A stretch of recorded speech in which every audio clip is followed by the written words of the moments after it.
Oke, baik Bapak Ibu Saudara sekalian, saat ini saya akan memberikan evaluasi keseluruhan dari diskusi yang telah dilakukan Bapak Ibu Saudara sekalian selama 1 minggu ini ya.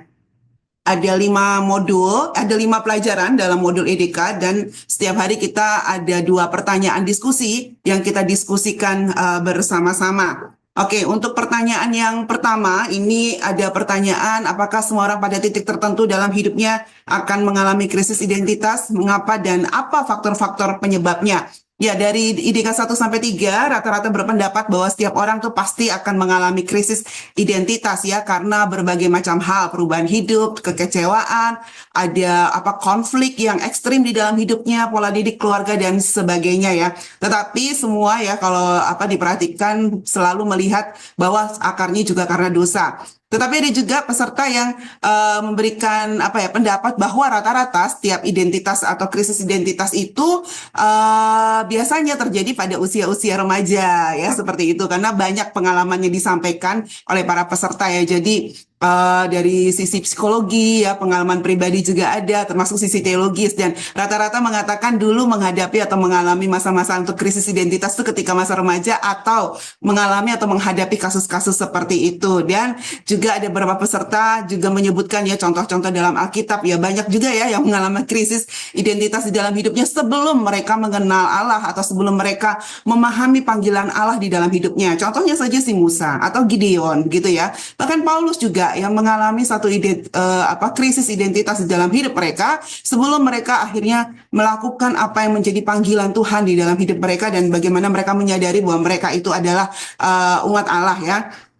Dan bersyukur juga ya peserta juga memberikan banyak sharing ya, dan juga banyak referensi bahwa krisis identitas itu bisa menjadi satu titik balik ya, atau bisa menjadi satu langkah di dalam proses pendewasaan rohani setiap anak-anak Tuhan. Bahkan ada juga diskusi bahwa pada era sekarang teknologi itu juga bisa jadi salah satu faktor loh yang menyebabkan orang mengalami krisis identitas ya. Ada banyak perubahan dan perkembangan teknologi, hal-hal yang berkembang di dalam media sosial yang melihat dunia luar seperti apa, sehingga itu bisa menyebabkan atau menimbulkan kegalauan dan bisa mengakibatkan krisis identitas.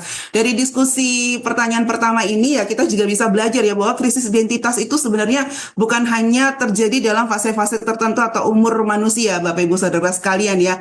Dalam setiap fase, bukan hanya seorang remaja ya. Ada juga yang berkata kalau misalnya mereka lahir dari keluarga yang yang baik-baik aja, dari kecil sudah dididik ya, dari kecil sudah dididik dalam menjadi tahu bahwa mereka tuh adalah anak-anak Tuhan ya, misalnya ya dari keluarga hamba Tuhan misalnya, atau keluarga yang kuat banget pendidikan rohaninya, kemungkinan mereka tidak akan terlalu mengalami krisis identitas. Tidak Bapak Ibu Saudara sekalian ya, saya juga mengalami krisis identitas dari kecil. Saya juga dididik secara ketat oleh orang tua saya sebagai seorang pendeta, tetapi di dalam kehidupan saya juga mengalami krisis identitas ini ketika saya belum menerima Dia sebagai Tuhan dan Juru Selamat. Ketika dari kecil, dari lahir bahkan masih di dalam kandungan ibu, sudah selalu didoktrin, kamu ini adalah anak Kristus, nanti kamu akan menjadi anak Kristus, kau terima Tuhan sebagai Tuhan dan Juru Selamatmu. Bukan berarti saya terbebas dari itu, atau kita semua terbebas dari itu ya. Bersyukur untuk setiap krisis identitas itu menjadi satu titik untuk kita bisa mencari dan menemukan identitas kita sebenarnya seperti apa ya.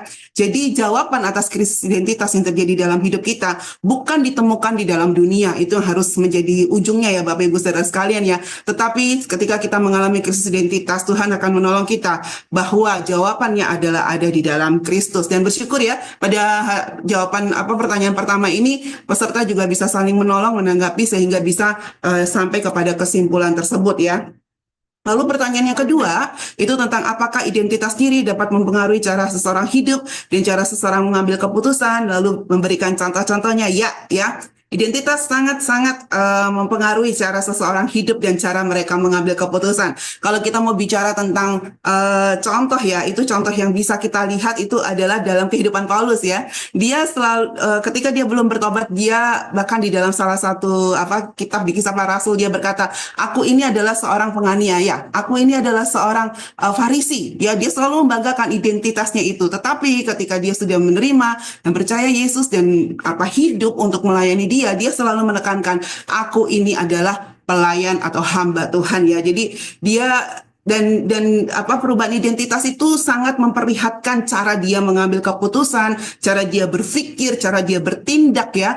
Itu apa sangat sangat transparan, kelihatan sekali ya di dalam kitab Kisah Para Rasul. Jadi kalau kita melihat pertanyaan kedua ini ya, salah satu contohnya aja yang kelihatan cukup jelas itu adalah kisah tentang Paulus, dan masih banyak lagi ya seperti Petrus dan sebagainya. Dan memang orang-orang yang memiliki identitas dalam Kristus pasti akan mengambil keputusan berdasarkan firman Tuhan ya dalam proses kehidupan mereka itu. Dan sementara mereka ini kita bisa lihat perbedaannya ya yang bertolak belakang. Mereka yang tidak mengenal Tuhan pasti mereka hanya tahu ada standar, yaitu standar dunia, standar yang biasanya dikatakan orang, biasanya diikuti dunia, itulah yang akan mereka ikuti ya. Sehingga orang-orang yang sudah memiliki ya atau tahu bahwa dia adalah seseorang punya identitas sebagai warga negara kerajaan Allah gitu ya, pasti akan memahami bagaimana mereka bisa menjalani hidup yang berkenan kepada Tuhan.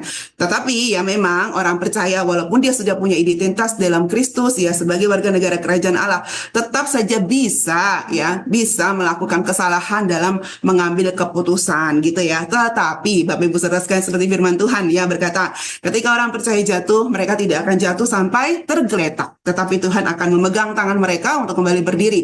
Ketika kita tahu bahwa kita melakukan kesalahan, itu pun karena hikmat Tuhan dan itu pun karena pertolongan Roh Kudus ya, pasti kita akan memberikan respon ya. Seseorang yang punya identitas dalam Kristus, responnya adalah menyesal dan bertobat akan setiap kesalahan dan pengambilan keputusan salah yang dia lakukan. Nah, inilah yang menjadi pembeda ya, dan tidak akan larut-larut di dalam penyesalan, tidak akan berlarut-larut sampai menyalahkan diri sendiri, sampai pada ujungnya dia akan melakukan hal-hal yang tidak sesuai dengan firman Tuhan. Jadi keputusan salah ataupun hikmat yang kita tidak lakukan sesuai dengan hikmat Tuhan, Tuhan akan menolong setiap mereka yang sudah berada di dalam Kristus ya. Lalu untuk pertanyaan yang ketiga, mengapa orang Kristen dipanggil untuk menemukan identitasnya dalam Kristus?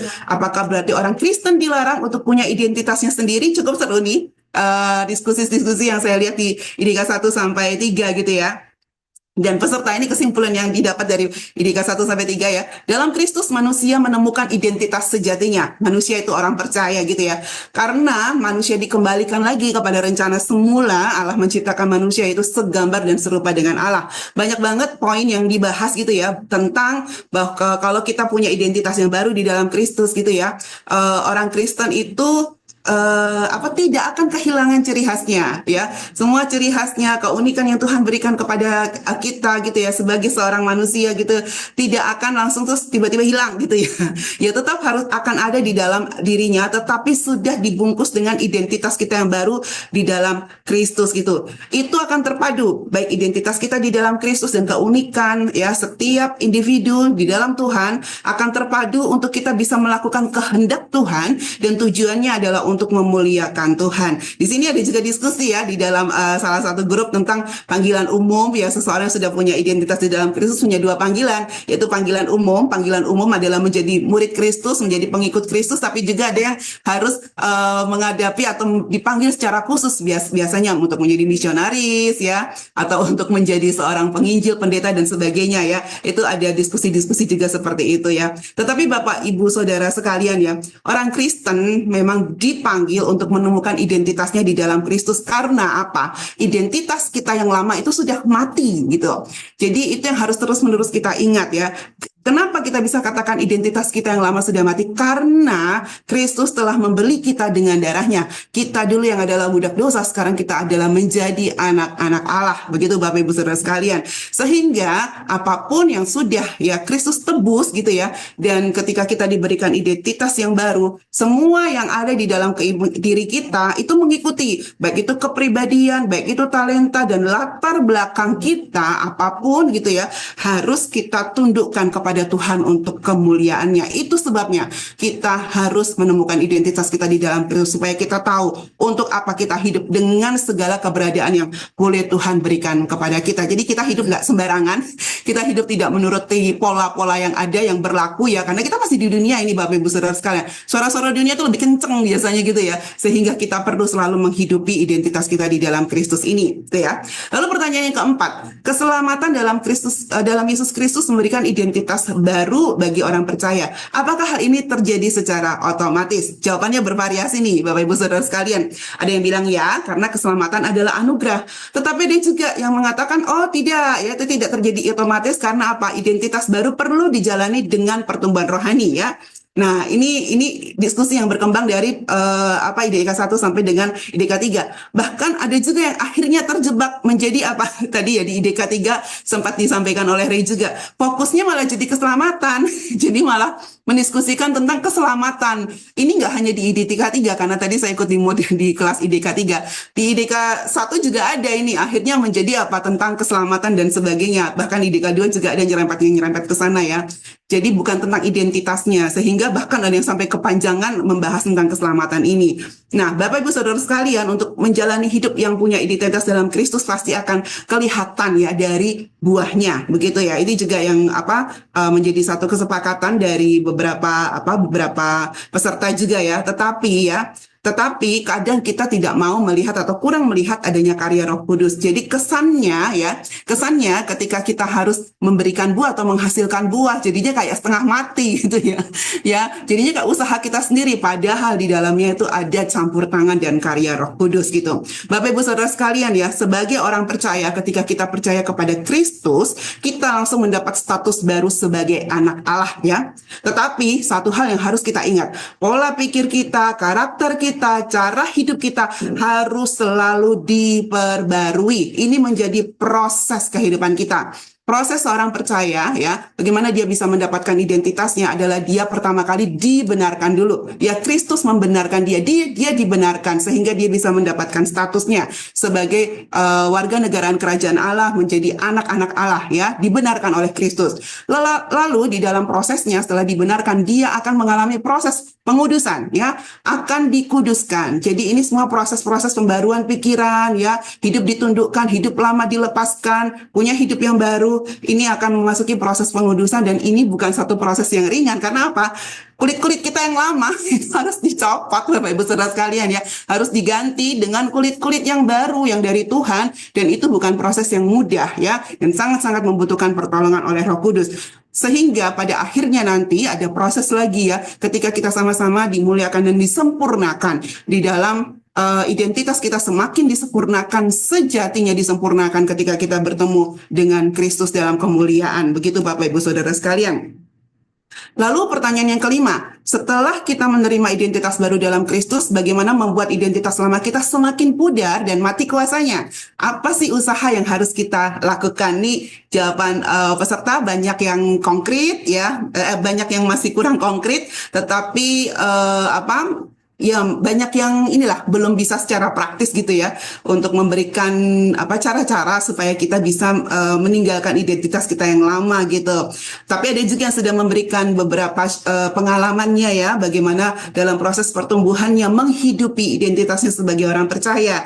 Salah satu yang cukup banyak dibahas adalah mengikuti komunitas yang mendukung pertumbuhan iman gitu ya. Jadi kita nggak bisa sendirian ya, pasti kita membutuhkan pertolongan Roh Kudus, itu sudah pasti. Tetapi kita juga perlu dukungan dari saudara-saudara seiman yang juga sudah mengalami proses atau fase-fase untuk kita menghidupi kehidupan kita sebagai anak-anak Allah atau menghidupi identitas kita di dalam Kristus gitu ya. Kita juga perlu menjalani berbagai disiplin rohani seperti yang sudah disampaikan firman Tuhan, banyak memberikan panduan tentang mengikuti banyak disiplin rohani, dan semakin hari kita harusnya semakin diperbarui dalam pola pikir kita dalam Kristus. Praktisnya gimana? Kalau ada hal-hal dalam pikiran kita gitu ya, yang akan kita lakukan dan kita tahu itu tidak sesuai dengan firman Tuhan, ya jangan dilakukan gitu ya. Tetapi caranya gimana? Ya harus belajar firman Tuhan, harus tahu apa yang dikatakan firman Tuhan, dan itu yang harusnya menjadi indikator gitu ya. Indikator usaha yang sekuat-kuatnya harus kita lakukan adalah berakar ya, bertumbuh dan berbuah dalam firman Tuhan. Bapak Ibu Saudara sekalian, identitas lama kita tidak otomatis hilang, tetapi harus dimatikan melalui setiap proses pertumbuhan rohani ya. Setiap hari mohon pertolongan Roh Kudus. Apakah pernah kita bertanya, punya waktu untuk bertanya dan jujur kepada diri kita sendiri ya? Apa sih kebiasaan lama yang masih melekat di dalam hidup kita gitu ya? Apa sih pola pikir kita yang masih dipengaruhi oleh dunia gitu ya? Pernah nggak kita menanyakan hal ini secara khusus ya, ambil waktu khusus ketika kita mengevaluasi bagaimana kita sudah menjalani identitas baru kita di dalam Kristus. Apakah masih ada dosa-dosa tersembunyi, saking tersembunyinya kita sampai nggak tahu, Bapak Ibu Saudara sekalian ya, kalau itu tuh sebenarnya dosa yang membuat kita bisa kehilangan damai sejahtera di dalam hidup kita atau membuat hubungan kita dengan Tuhan itu renggang gitu ya. Masih ada nggak dosa tersembunyi yang masih menguasai? Ya, mungkin kita bisa ambil waktu sejenak gitu ya, untuk mengevaluasi bagaimana dan mohon Tuhan yang sendiri juga mengevaluasi kita, mengoreksi kita, memberikan pertanyaan-pertanyaan ini kepada diri kita sendiri. Ya, itu mungkin bisa menjadi salah satu langkah konkret Bapak Ibu Saudara sekalian ya. Lalu di pertanyaan yang keenam, Paulus berkata, status kita dalam Kristus adalah orang kudus di 1 Korintus 1 ayat 2 ya. Apakah orang kudus berarti kita nggak bisa berbuat dosa lagi? Nah, ini ya. Orang kudus masih bukan orang dari kudus ya. Ya, orang kudus ya atau orang yang kudus itu masih memiliki potensi untuk berbuat dosa lagi gitu ya. Ketika Allah menguduskan kita, itu berarti Allah memisahkan kita gitu ya, dikhususkan, dipisahkan supaya kita hidup tuh benar-benar bisa memuliakan Tuhan dalam status atau identitas kita yang baru di dalam Kristus ya. Kalau orang-orang yang belum dikuduskan, mereka nggak mungkin bisa memuliakan Tuhan. Tetapi orang yang kudus ini, orang yang sudah Tuhan benarkan, orang yang menerima Dia sebagai Tuhan dan Juru Selamat, dia akan menerima statusnya sebagai anak-anak Allah, dan dengan begitu otomatis mereka akan dipisahkan untuk bisa memiliki atau punya proses ya hidup yang memuliakan Tuhan gitu. Tetapi dalam identitas baru kita dalam Kristus, manusia atau orang percaya menjalani proses kehidupan yang kudus selama hidupnya ya. Tidak ada satu titik berhenti, oh nanti pada usia 50 kamu sudah ini ya, sudah kudus nih. Enggak. Ini adalah proses ya. Proses yang terus berkelanjutan sampai akhirnya nanti kita bertemu muka dengan muka dengan Kristus gitu ya. Jadi dalam proses kehidupan kita sabar dan setialah selama proses kehidupan kita, dan bersyukurlah untuk setiap proses ya, proses Tuhan semakin memurnikan identitas kita di dalam Dia gitu. Tetapi memang ya, salah satu yang seru di pertanyaan 6 ini, banyak diskusi yang cukup tajam, tapi memang perlu lebih banyak eksplorasi bagaimana status orang kudus yang masih memiliki pergumulan dengan dosa ya. Banyak sekali ya, banyak sekali, masih banyak orang-orang percaya. Itu makanya kita bilang ini proses untuk sampai ke sana. Ini perjalanan rohani seseorang yang percaya kepada Tuhan sampai nanti dia mengalami kesempurnaan yang sejati di dalam Kristus itu ya. Terus menerus ya, terus menerus akan diperbarui ya, asal dia taat dan setia dalam proses itu ya. Dan banyak juga peserta yang bertanya atau ingin tahu tentang teologi pengutusan atau sanctification, tetapi memang tidak terlalu dibahas ya. Bapak Ibu Saudara sekalian, kita harus percaya, kita harus yakin bahwa ya, sebagai orang-orang yang sudah diselamatkan oleh Kristus, sebagai orang-orang yang sudah menerima identitas di dalam Kristus, ada providensi Allah bagi umatnya ya. Dia akan menolong kita, akan memberikan kekuatan kepada kita, walaupun kering kali mungkin ya kita jatuh di dalam proses tersebut, tetapi Tuhan tetap akan memelihara iman kita. Yakinlah akan hal ini ya. Lalu di pertanyaan ke-7, iblis telah menipu pikiran kita dengan membentuk pola-pola pikir yang salah tentang siapakah kita. Bagaimana caranya menghancurkan jejak pikiran yang salah itu agar kita bisa hidup dengan pola pikir yang baru di dalam Kristus ya. Ini jawaban peserta sudah cukup baik, sudah pengalaman ya, dengan bagaimana kita bisa menghancurkan nih jejak-jejak pikiran yang salah di dalam hidup kita ya. Yang pasti harus kita perangi semua pikiran-pikiran salah itu, benteng-benteng pikiran yang salah itu dengan firman Tuhan ya. Karena dalam dikatakan firman Tuhan itu pedang roh itu ya. Jadi pedang, hanya pedang itu yang bisa menyerang ya. Kalau kita lihat senjata kebenaran, senjata Allah, firman Tuhan yang dikatakan sebagai pedang roh yang bisa menusuk ya, yang bisa yang bisa menyerang sebagai senjata, itu adalah firman Tuhan ya. Dan firman Tuhan itu yang akan memberikan kebenaran, firman Tuhan itu yang akan menolong kita bisa hidup dan taat seperti apa yang Tuhan mau gitu. Dan peserta juga banyak kembali lagi kepada Roma 12 ayat 2 itu ya, tentang pembaruan akal dan budi. Bapak Ibu Saudara sekalian, ketika kita ingin menghancurkan jejak-jejak pikiran yang salah itu gitu ya, bukan karena kita sudah menjadi manusia yang baru, punya identitas di dalam Kristus, lalu segala-galanya akan tampak mudah ya, sehingga kita nyantai aja. Enggak, Bapak Ibu Saudara sekalian ya. Kita sebagai orang percaya itu harus aktif. Karena apa? Pertumbuhan atau hidup kita, identitas kita dalam Kristus itu adalah sesuatu yang hidup, Bapak Ibu Saudara sekalian gitu ya. Harus aktif, jangan pasif gitu. Jangan tertipu dengan oh kan sudah ada Roh Kudus yang akan menolong kita, jadi tenang aja, santai aja. Tidak, Bapak Ibu Saudara sekalian ya. Roh Kudus menolong, tetapi kita juga harus aktif dalam proses pembaruan hidup kita, ya. Eh, Kalau kita tahu ada sesuatu yang tidak sesuai dengan firman Tuhan, ya, ubahlah itu. Ya, itu adalah pimpinan dari Roh Kudus sehingga kita bisa tahu, oh ini nggak sesuai dengan firman-Nya.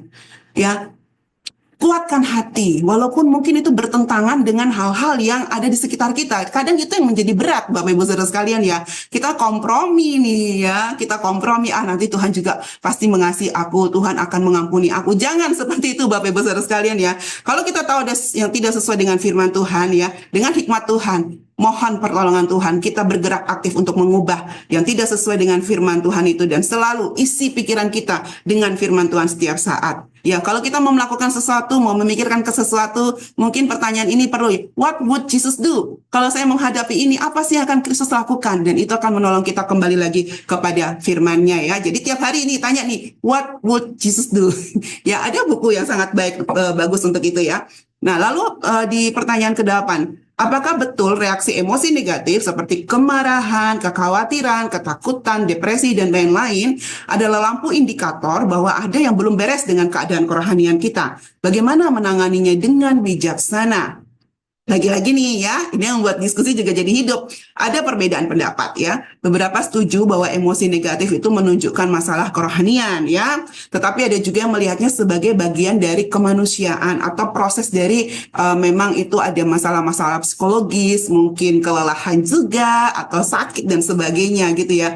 Tetapi memang tidak bisa juga diabaikan bahwa kalau ada kemarahan ya, ada kekhawatiran terus-menerus ya, ada ketakutan bahkan bisa sampai depresi, ini juga bisa menjadi lampu indikator bahaya bahwa ada yang nggak beres dalam kehidupan rohani seseorang gitu ya. Jadi mau itu karena dia capek kah, atau mau itu juga karena mungkin dia sakit atau dan sebagainya ya.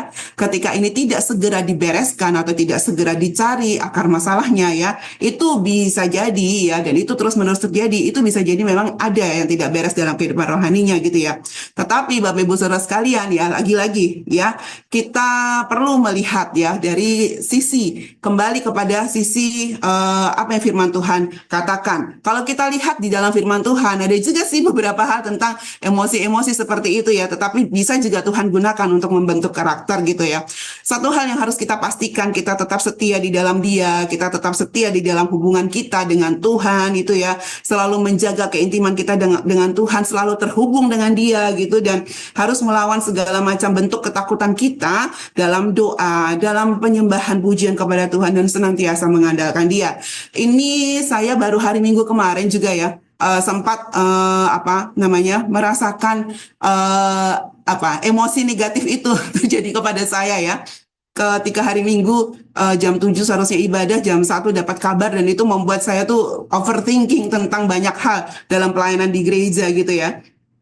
Tetapi saya diingatkan waktu itu oleh Tuhan gitu ya, ketika saya berdoa, Tuhan saya mohon tolong cabut semua rasa kekhawatiran di dalam hati saya. Lalu saya diingatkan, jangan biarkan jiwamu terintimidasi oleh apapun gitu ya Bapak Ibu Saudara sekalian ya. Karena saat itu saya sedang membiarkan jiwa saya diintimidasi oleh ketakutan dan overthinking yang berlebihan ya tentang pelayanan di gereja ya. Tetapi Tuhan mengingatkan, jangan biarkan jiwa kita terintimidasi oleh apapun. Mohonlah pertolongan Roh Kudus. Tuhan tidak membiarkanmu hidup di dalam emosi negatif terus-menerus, tetapi Tuhan ingin kita semua mengalami damai sejahtera Tuhan gitu ya.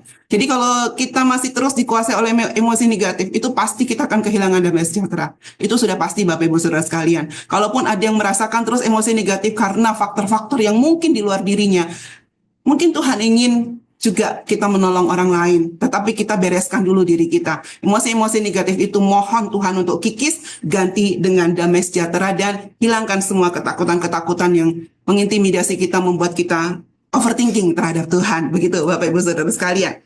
Ya, lalu di pertanyaan 9, banyak orang mendambakan punya percaya diri nih yang kuat gitu ya. Anak-anak kita ajarkan untuk punya harus pede gitu ya. Tetapi apakah mengajar percaya diri itu alkitabiah gitu ya? Apakah memiliki identitas dalam Kristus menghalalkan orang Kristen mengejar percaya diri yang kuat gitu? Peserta mengatakan bahwa percaya diri itu diperbolehkan asal percaya diri yang berakar dalam iman kepada Kristus. Ya, percaya diri harus memiliki tujuan, yaitu untuk kemuliaan Tuhan dan bukan untuk diri sendiri. Amin ya. Dari IDK 1 sampai IDK 3 semua sepakat akan hal ini ya. Benar Bapak Ibu Saudara sekalian, kata PD itu ya, PD itu di dalam diri kita ya seharusnya jadi PD menjadi PK. Percaya diri menjadi percaya Kristus gitu ya. Jadi tidak lagi membedakan percaya diri karena saya gitu ya. Saya bisa yakin, saya bisa berani karena saya percaya Kristus yang ada di dalam diri saya.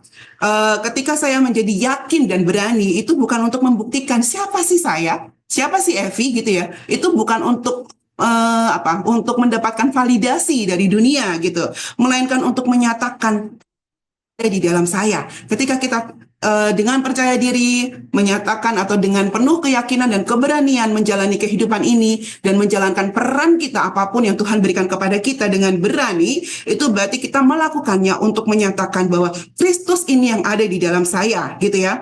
Kristus ini yang akan memampukan saya melakukan apapun yang boleh Tuhan percayakan kepada saya saat ini. Saya sangat terberkati dengan yang dikatakan oleh Paulus gitu ya.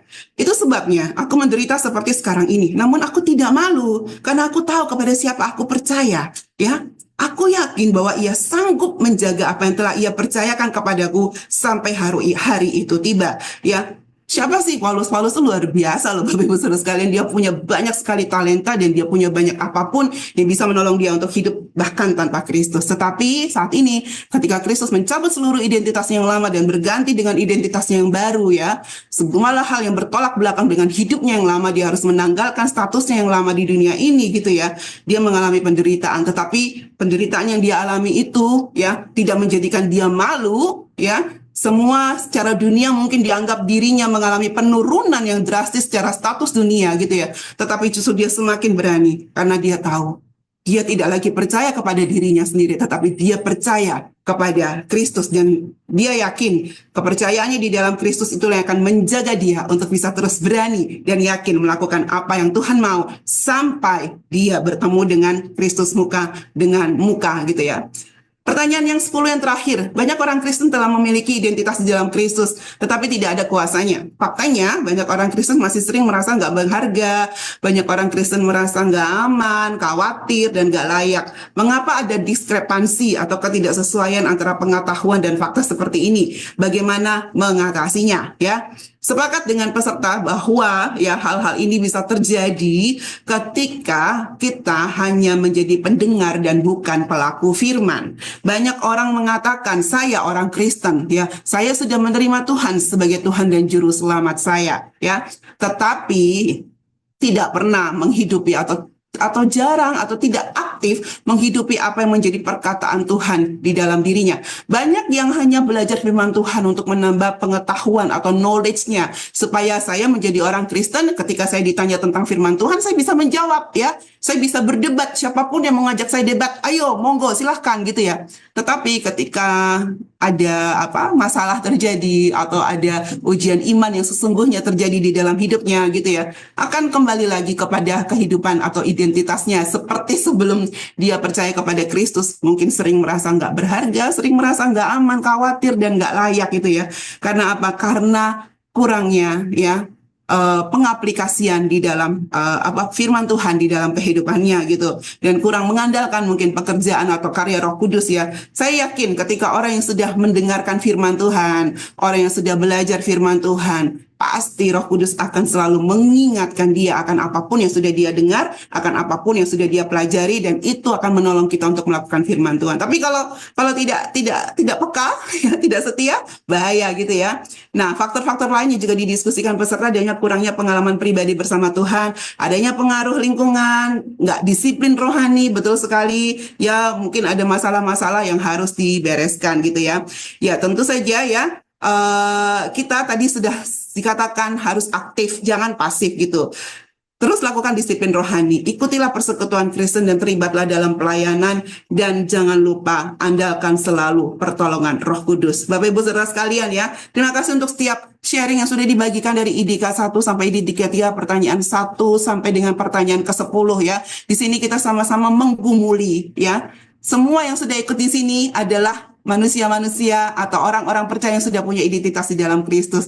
Tetapi tidak semua punya langkah yang sama, tidak semua punya proses yang sama, tidak semua punya pertumbuhan yang sama ketika menghidupi pertumbuhan atau menghidupi identitasnya di dalam Kristus. Tetapi semua punya Tuhan yang sama, semua punya Roh Kudus yang sama yang akan memberikan kekuatan. Dan satu lagi, kita semua sama-sama saling mengingatkan, ya. Inilah buktinya ketika kita ikut IDK 1 sampai 3, kita saling menguatkan, saling memberikan dukungan dan saling menolong. Setiap pengalaman-pengalaman yang luar biasa yang di-sharingkan oleh Bapak Ibu Saudara sekalian memberikan konfirmasi bahwa Tuhan menolong anak-anaknya yang sedang bergumul untuk menghidupi identitas mereka di dalam Kristus, ya. Dan bersyukur untuk setiap proses diskusi yang dilakukan gitu. Peserta awal ada 65 orang, ya. Dropout-nya ada 5 orang, ya. Bersyukur nggak terlalu banyak, ya. Walaupun harapan kami 0 gini harusnya, ya, dropout-nya. Dan yang bertahan saat ini ada 60 peserta gitu, ya. Diskusinya lancar. Dan peserta baru dan lama bisa saling membaur juga. Ini satu hal yang sangat mendatangkan sukacita, ya, Bapak Ibu Saudara sekalian gitu. Dan memang banyak peserta kali ini kurang pakai referensi, mungkin karena apa, banyak menjawab dari pengalamannya, banyak menjawab dari apa yang sudah diketahui, atau dulu pernah membaca, dulu pernah ikut seminar gitu, ya, sehingga apa yang diingat itu yang disampaikan dan tidak memberikan catatan-catatan referensinya. Kalau misalnya lupa, boleh aja ditulis ini, dulu ketika saya mengikuti seminar ini saya mendapatkan seperti ini. Ya, itu silahkan boleh disampaikan, ya, kalau misalnya memakai dari referensi lain gitu, ya. Nah, rata-rata memang peserta banyak memberikan referensi itu adalah ke modul. Keaktifan peserta merata, banyak sih yang aktif gitu, ya, tetapi ada juga nih ya yang datangnya mepet saat penutupan. Kasihan nih kalau Bapak Ibu Saudara sekalian datangnya mepet waktu penutupan. Kesempatan untuk bisa lebih dekat dengan peserta pasti berkurang, peserta lain, ya. Lalu, ya, kalau misalnya kita memberikan jawaban kita mepet waktu jam penutupan, apapun yang kita sampaikan mungkin tidak bisa ditajamkan atau tidak bisa dikembangkan lagi. Padahal sebenarnya itu mungkin bisa jadi berkat bagi rekan-rekan yang lain. Jadi tolong manfaatkan, ya, waktu semaksimal mungkin. Kalaupun harus datang mepet, jangan setiap hari, Bapak Ibu Saudara sekalian. Datang mepetnya sekali-sekali aja gitu, ya, supaya bisa lebih banyak berkat lagi yang didapatkan gitu, ya. Dan moderator kali ini cukup banyak memancing peserta untuk bisa lebih mengembangkan diskusi. Iya, saya lihat dari Bima, Ray maupun Roma gitu, ya, cukup banyak memberikan pertanyaan-pertanyaan pancingan supaya nanti peserta juga bisa lebih berkembang, ya. Sekali lagi terima kasih banyak, ya, Bapak Ibu Saudara sekalian yang sudah berjuang mengikuti kelas identitas ke dalam Kristus ini. Kiranya menjadi langkah awal untuk semakin menghidupi status kita sebagai anak-anak Allah setiap hari seumur hidup kita. Bapak Ibu Saudara sekalian, jangan lelah, ya, tetap berproses bersama dengan Tuhan. Dia pasti akan menolong dan menyertai kita. Tuhan Yesus memberkati.